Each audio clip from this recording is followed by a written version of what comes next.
Okay, in this video I'm going to be going through the muscular system and explain how movement occurs. Contractions has three phases: nerve transmissions, which involves the central nervous system and the peripheral nervous system, the neuromuscular junction, and the sliding filament theory.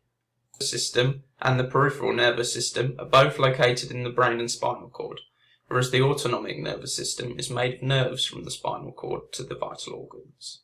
Communicate through nerve impulses that travel through the body in the form of electrical impulses, are triggered through stimuli identified by the sensory organs and processed by the CNS and PNS. This would be in tennis. When a ball is served at you, the eye detects the stimuli of the ball and sends the message to the central nervous system. Feedback is then relayed back to the muscle to create a response from the motor programs. Neurons involved in this process. The sensory neurons carry information from our senses to the central nervous system, and motor neurons carry information from the central nervous system to the muscles, and specifically the muscle fibers. The dendrites collect the electrical impulse signal, which passes it onto the cell body, which integrates incoming signals and generates outgoing signal to the axon. The axon then passes the electrical signals onto the dendrites of another cell or to an effector cell. To occur, motor neurons require action potential. Action potential is a positive electrical charge inside the nerve and muscle cells. It is sent as a wave down the axon to the motor end plates. The neuromuscular junction is where a motor neuron meets a skeletal muscle fiber and communicates. The terminal of the motor neuron contains neurotransmitters in the form of ACH, which are grouped inside vesicles. The stored ACH is secreted in the form of an electrical message across the synaptic cleft to the receptor sites on the opposing side where the muscle is located. ACH binds to. Enough ACH is secreted and the electrical charge is high enough, a muscle action potential is created. This is caused by the neuron stimulating the sarcolemma in the muscle fiber. The enzyme ACHase stored in the muscle then breaks down the ACH for reuse. Complex structure that consists of many levels.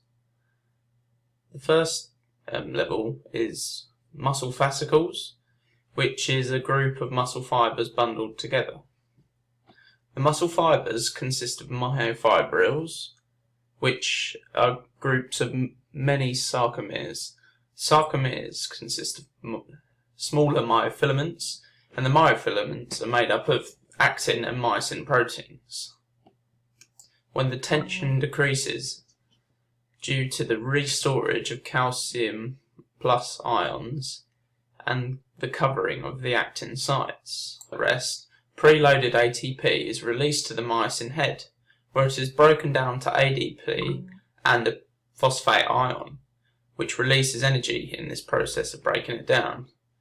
This allows the myosin to be ready to pull the actin along the chain.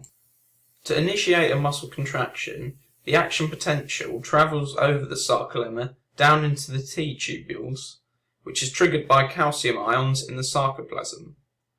Electrical events at the sarcolemma surface trigger the release of calcium ions from the terminal cisternae.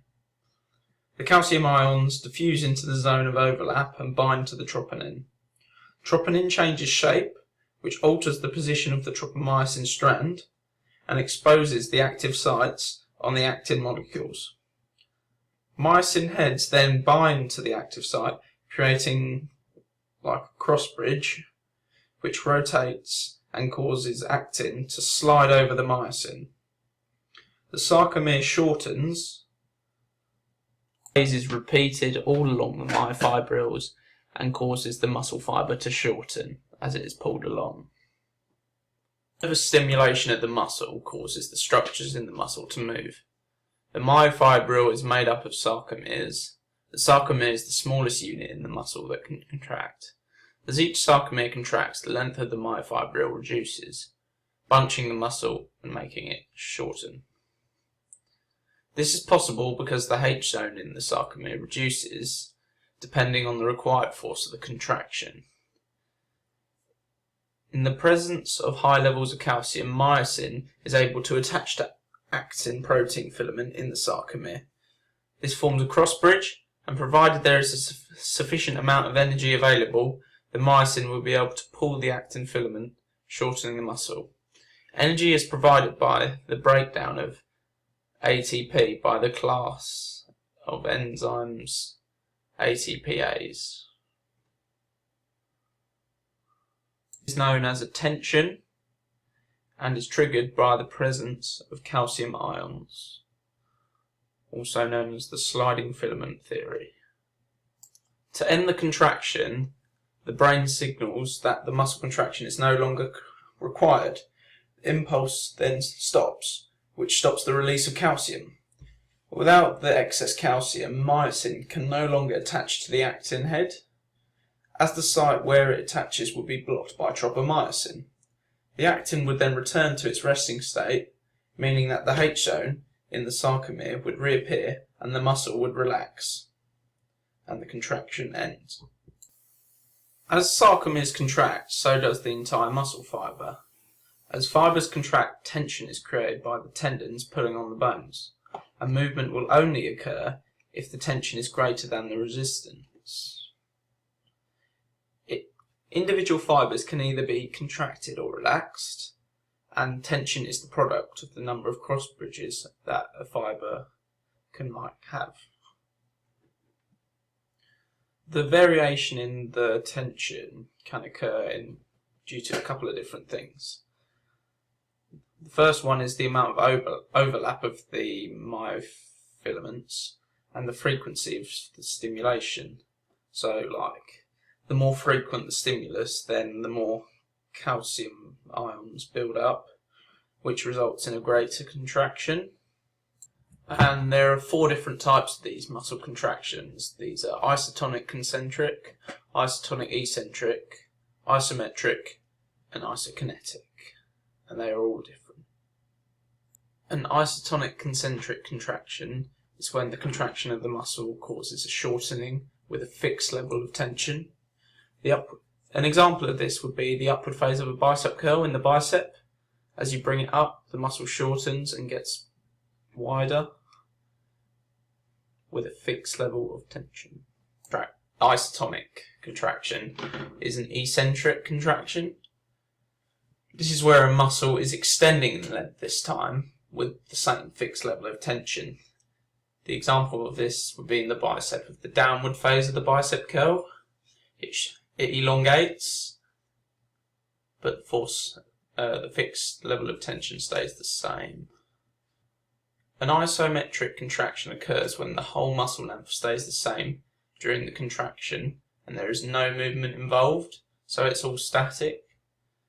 And also the tension cannot exceed the weight load that is being lifted. An example of this would be performing the plank position, because the full body is fixed and in the same position there is no movement involved. And the final type of contraction is an isokinetic contraction. This is when the muscle provides a movement at a constant velocity, so it's the same speed of movement, but with a varying force and range of motion. Sometimes this is used to measure the muscular strength of someone's muscle, or monitor improvements after an injury. You can do this by controlling the resistance of a weight-bearing exercise machine as seen in the image, as they can alter the force to measure how much strength is applied